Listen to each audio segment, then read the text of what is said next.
Merci, bonjour. Excusez-moi, je suis un peu malade, je n'arrête pas de tousser. Voilà pourquoi tout à l'heure, j'avais demandé, depuis le vendredi, j'avais demandé à mon frère Macaire d'intervenir parce que je savais que le Seigneur va toujours nous parler. Alors, donc, ne me tenez pas rigueur si vous me voyez. Je n'ai pas encore fini de parler, ça arrive. Si vous me voyez tousser en tout moment. Voilà, je vais continuer toujours dans le même pensée, même idée que notre bien-aimé le frère. Alors, je vais lire quelques versets dans la Bible, s'il vous plaît. Donc, je vais commencer dans le livre de Genèse chapitre 2. Genèse chapitre 2, à partir du 4e verset, je fais la lecture. La Bible dit, « Et voici les origines des cieux et de la terre, quand il fit créer, lorsque l'Éternel Dieu fit une terre et le ciel. » Je saute, je viens maintenant sur verset 7. La Bible dit, « L'Éternel Dieu forma l'homme de la poussière de la terre. Il souffla dans ses narines un souffle de vie, et l'homme devint une âme vivante. » Amen. Amen. Voilà. Nous allons lire encore dans le livre de Jean, s'il vous plaît. Lisons dans le livre de Jean. Jean chapitre 20, bien sûr. À partir du verset 15. Jean chapitre 20, à partir du verset 15. Écoutez, la Bible dit, Jésus lui dit, alors c'est Jésus qui est en train de parler avec, Marie de Magdala. Jésus lui dit, « Femme, pourquoi pleures-tu » C'est une question, bien sûr. Le Seigneur lui pose la question, « Femme, pourquoi pleures-tu? Qui cherches-tu » Elle pensait que c'était le jardinier. Retenez le mot, elle pensait que c'était le jardinier. Donc, lorsque Jésus va ressusciter, les femmes vont aller dans le sépulcre voir Jésus pour embaumer leur corps. Bien sûr, quand ils vont arriver, ils vont voir, il y avait des anges qui étaient assis là où le corps de Jésus a été posé, n'est-ce pas? L'autre ange va se mettre à la tête, l'autre va se mettre dans les pieds. Et maintenant, les femmes vont entrer, ils vont poser la question, mais où l'avez-vous mis? Ils ne l'ont pas retrouvé. En sortant, ils vont croiser Jésus, mais leurs yeux ne permettaient pas qu'ils puissent voir que c'était la personne de notre Seigneur, hein, Jésus. Alors, le Seigneur va poser la question, « Femme, que cherchez-vous » Parce que le Seigneur savait que c'était lui qu'ils étaient en train de chercher. Mais en voyant Jésus, il croyait voir un jardinier, n'est-ce pas? Alors, comprenez une chose. La Bible dit que, comme l'a dit notre frère, Moïse va appeler Aaron. Pourquoi? Parce que dans l'ancienne alliance, tout fils né était réservé pour le service du Seigneur. Il fallait qu'il soit consacré. Nous, dans cet évangile, nous ne consacrons pas les gens parce que c'est le Seigneur, Dieu lui-même, qui fait la consécration. Donc, toute personne qui est dans le Seigneur, il est consacré. Amen. Mais avant que tu entres dans le service, qu'est-ce que le Seigneur va faire? Il va dire à Moïse, tu vas laver Aaron. Je l'appelle le baptême d'Aaron. Il va laver Aaron. Je l'appelle le baptême d'Adam. Pourquoi? Vous allez comprendre. Lorsque Dieu va former l'homme de la poussière de la terre, Dieu va former l'homme, il va mettre ses mains dans la pâte et le Seigneur va, le squelette qui est l'homme, qui est la poussière. Souvenez-vous, nous venons de lire que Dieu va créer le ciel et la terre. Dieu va prendre la poussière de la terre qu'il va utiliser pour créer l'homme, n'est-ce pas? L'homme est la poussière de la terre. Et quand il va créer, qu'est-ce qui va se passer? La poussière dont le Seigneur va prendre. Cette poussière-là, Dieu va créer un statut de cette poussière-là. Et cette statue-là que Dieu va créer, pour que le statut devienne une âme vivante, qu'est-ce que le Seigneur va faire? Le Seigneur va souffler. Lorsque le Seigneur va souffler, en ce moment-là, le statut va faire les mouvements. Donc, ça veut tout simplement dire que l'homme était la poussière de la terre. Il était un forme est vide. Mais lorsque le statut va prendre la forme, c'est à ce moment-là le Seigneur souffle. Parce que si tu ne prends pas la forme, le Seigneur ne peut pas souffler. Lorsque tu es baptisé du Saint-Esprit, à ce moment-là, le Seigneur vient, il souffle. Et que tu prends maintenant forme. Parce que si tu n'es pas baptisé, tu ne peux pas prendre forme. Amen. Donc ça veut tout simplement dire que toute personne qui était poussière de la terre, pour que tu ne puisses pas t'enorgueillir, voilà pourquoi le Seigneur va choisir les choses méprisables qui est la poussière de la terre. Qui est la poussière de la terre, là où nous pouvons marcher. Ici, c'est bétonné, là où nous sommes. Mais si nous sortons ici, nous allons quelque part, là où ce n'est pas bétonné, qu'est-ce qui va arriver? Nous allons marcher sur la terre. Alors cette même terre que le Seigneur va utiliser pour créer l'homme. Et le Seigneur va nous rappeler, pour que tu ne puisses pas t'enorgueillir, sache-le que tu as été tiré de cette matière qui n'a pas de valeur. Mais pour que tu puisses avoir le valeur, qu'est-ce que j'ai fait moi? La première des choses, je vais mettre mes mains dans la pâte. Voilà pourquoi la Bible dit que nul ne vient au Fils si le Père ne lui attire.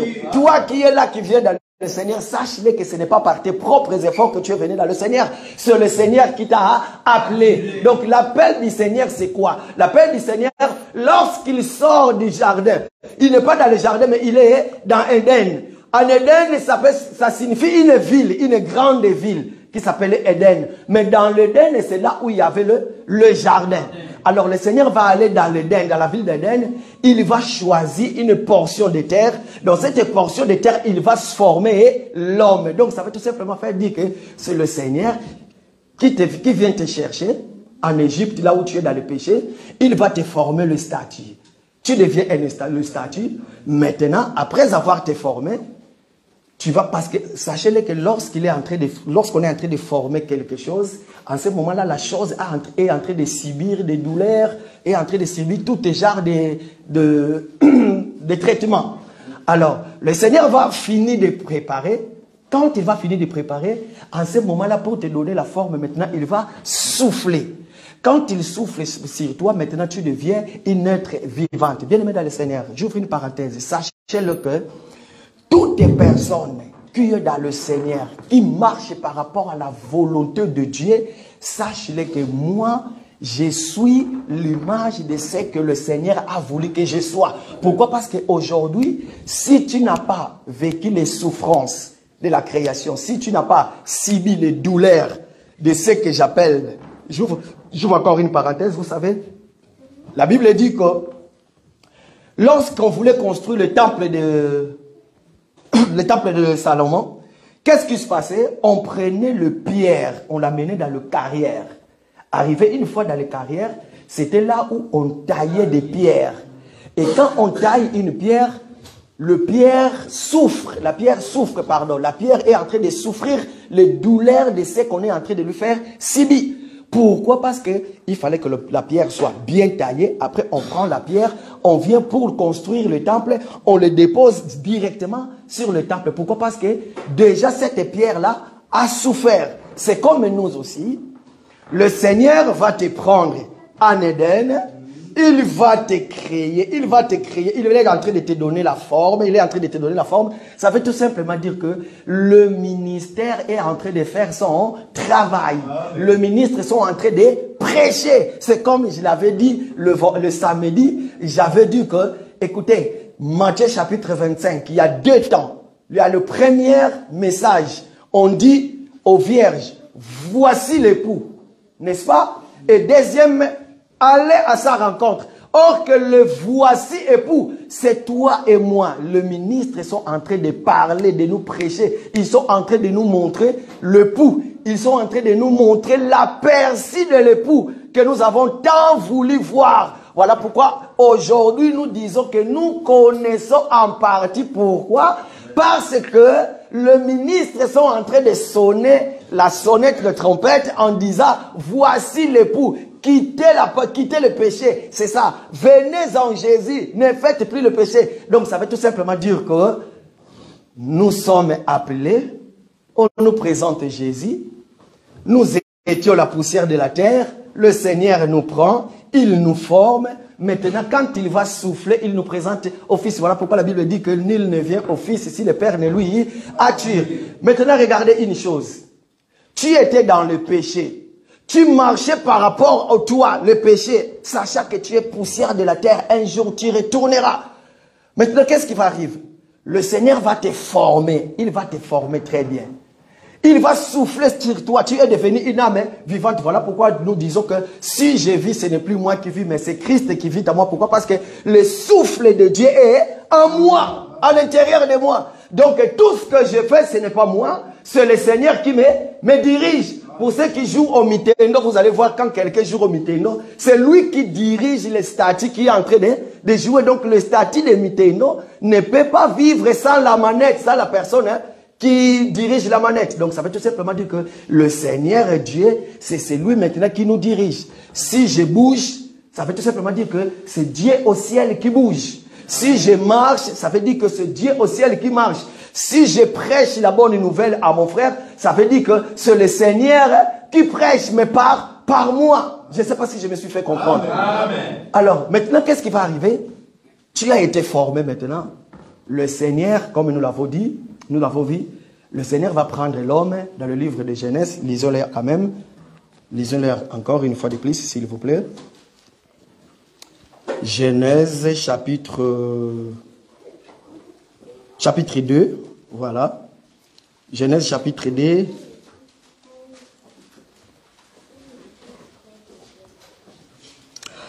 Genèse chapitre 2 à partir du verset 7. Écoutez, la Bible dit maintenant. L'Éternel Dieu forma l'homme de la poussière de la terre. Il souffla, non, c'est pas là, à partir du verset 15. Écoutez, c'est ce qu'il dit. Verset 15. L'Éternel Dieu prit l'homme et le plaça dans le jardin d'Éden pour qu'il cultive, pour qu'il garde. N'est-ce pas? Regardez. Mais est-ce que vous savez que nous, les enfants de Dieu tels que nous sommes là, nous sommes des jardins de Dieu? Nous, les enfants de Dieu, nous sommes des jardins de Dieu. Regardez. Nous sommes la poussière dont l'Éternel a planté des arbres afin que nous puissions donner notre fruit à chaque saison. On reconnaît l'arbre à travers de son fruit. Or, pour que l'arbre puisse pousser, il faut qu'il y ait une terre qui a été labourée d'une manière saine, d'une bonne manière, afin que cet arbre-là, lorsqu'on prendra des arbres, on plantera dans le jardin que nous sommes, et que les œuvres et que le fruit de ce travail-là que les labourés avaient fait puisse se voir. Je ne sais pas si je me suis fait comprendre. Amen. Nous sommes la terre que Dieu a planté des arbres à nous afin que nous puissions porter les fruits par rapport à notre identité. Amen. Je ne sais pas si je me suis fait comprendre. L'homme est le jardin d'Éden du Seigneur. Pourquoi? Parce que le Seigneur va planter dans l'homme tout ce qui est les fruits de l'esprit, afin que le monde sache que tu es un enfant de Dieu. Pourquoi? Parce que un enfant de Dieu ne peut que porter que les fruits par rapport à l'arbre qu'il est. Et l'arbre ne peut pousser que dans une terre qui a été bien labourée, avec du fumier, afin que les arbres qui pousseront auront une bonne santé. Voilà pourquoi le Seigneur va dire, il prend l'homme, il va le mettre maintenant dans la jardin d'Éden. L'homme est devenu le jardinier du jardin. Donc ça veut tout simplement dire que chacun de nous, tu es le jardinier de ta vie. Pourquoi Dieu va dire? Dieu va prendre l'homme, il va le placer dans le jardin d'Éden. Pour faire quoi? Pour cultiver. Et faire quoi? Et garder. Donc ça veut tout simplement dire que toi-même, tu es le jardinier de ton corps. Qu'est-ce que tu dois faire? Tu dois cultiver ton corps et tu dois les garder. Amen. Je ne sais pas si je me suis fait comprendre. Est-ce que vous avez compris? Donc tu es, mon frère, tu es le jardinier de ton corps. Donc ça veut tout simplement dire qu'à chaque fois que tu tombes dans le péché, qu'est-ce qui va arriver? Tu seras chassé du jardin d'Éden que tu es. Pourquoi? Parce qu'il faut que tu retournes dans la poussière. Voilà pourquoi nous avons lu dans le livre des gens ces jours-là. Pourquoi? Parce que le premier Adam n'avait pas entretenu bien, n'avait pas bien cultivé le jardin. On va lui chasser du jardin. Le jardinier avait perdu son jardin. Mais maintenant, il a fallu que le vrai jardinier puisse revenir. Le vrai jardinier que nous avons lu dans le livre de Jean chapitre 20. Lorsque les femmes sont allées dans le tombe, ils arrivent dans le sépulcre, ils vont voir Jésus, mais ils vont dire, c'est un jardinier. Or que la mort du Seigneur, ce n'était que pour nous faire rentrer dans notre position du jardinier, dans le jardin. Voilà pourquoi quand il est ressuscité, il fallait qu'il soit un vrai jardinier pour labourer son corps. Ah, vous n'avez pas compris. Que le Seigneur bénisse sa parole. Nous avons la tête couverte, s'il vous plaît. Merci, merci Jésus. Merci, merci Jésus. Merci Jésus de tout cœur. Merci, merci Jésus. Oh Jésus. Merci Jésus de tout cœur. Oui, tu vas prier maintenant, dis Seigneur, je ne vais plus perdre les salis. Je ne vais plus tomber dans le péché parce que j'ai compris que toi, tu m'as créé pour que je puisse entretenir le jardin, pour que je puisse garder mon salut jusqu'au retour. Voilà pourquoi, peu importe quel est le problème, le péché, je ne vais plus abandonner, mais je vais toujours rester avec toi au nom puissant de Jésus. Prions l'Éternel. Alléluia. Alléluia. Seigneur notre Dieu, Papa, je ne vais plus perdre mon salut, Jésus. Je ne vais pas perdre mon salut, mais je vais rester attaché à toi, Seigneur, parce que je sais qu'avec le péché, je vais aller loin. Avec les péchés, tout peut arriver. Mais je sais une chose, Seigneur, je vais toujours les garder précieusement ma foi. Je ne vais pas tomber dans les trucs païennes, dans les trucs de ce monde, parce que tu es notre Seigneur, notre Sauveur. Il n'y a que toi qui nous protège. Il n'y a que toi qui nous garde, Seigneur. Donne-nous la force de nous tenir debout, de ne pas céder, de ne pas tomber dans le péché, parce que tu es notre Dieu. Tu es celui qui nous protège. Oui, bien aimé, prie maintenant. Dis Seigneur, ne regarde pas mes péchés. Prie, dis Seigneur, ne regarde pas mes péchés, mais regarde cet amour qui m'attire vers toi. Parce que si tu regardes mes péchés, je ne mérite pas être appelé l'enfant de Dieu. Prions le Seigneur et lèvons nos voix, s'il vous plaît. Seigneur, je vous en prie, Papa, ne regarde pas tout ce que nous faisons, Seigneur. Mais nous te demandons une seule chose, Yahweh.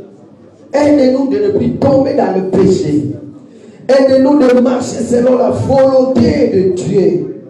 Nous voulons être des hommes et des femmes qui sont capables de fuir le péché et s'obéir à ta volonté à toi. Parce que tu es notre Seigneur. Yahweh, je sais une chose.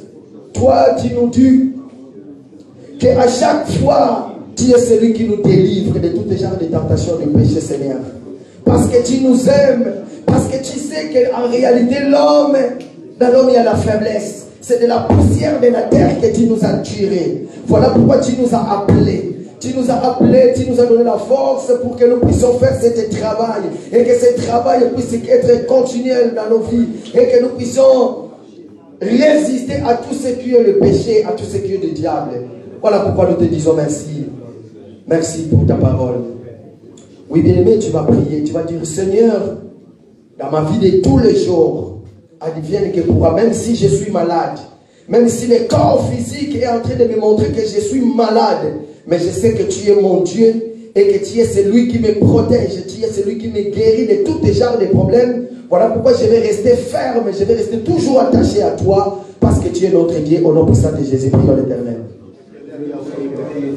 Seigneur, ce n'est pas la maladie qui peut me séparer de toi.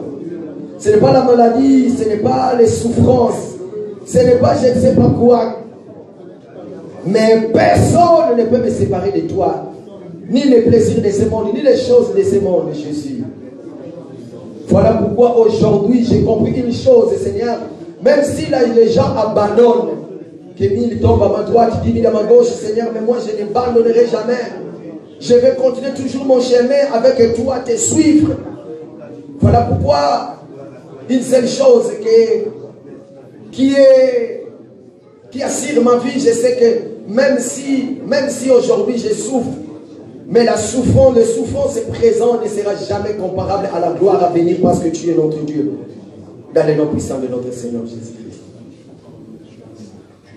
Oui, bien-aimé, prie maintenant pour ta vie. Prie comme ça, du Seigneur, garde ma foi, garde ma vie jusqu'à ton événement. Le jour où tu viendras, je vais voir la totalité des restes que j'avais pas. Dans le nom puissant de Jésus, prie à l'Éternel.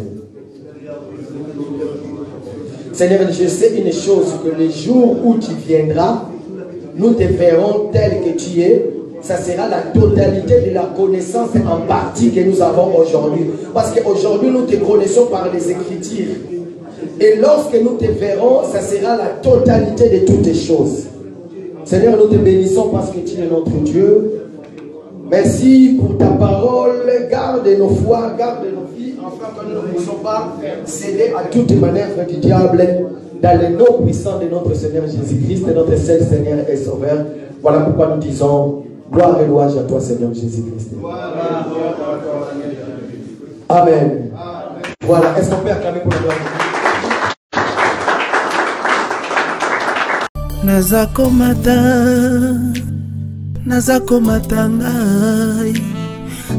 matangai, nga nazako mata.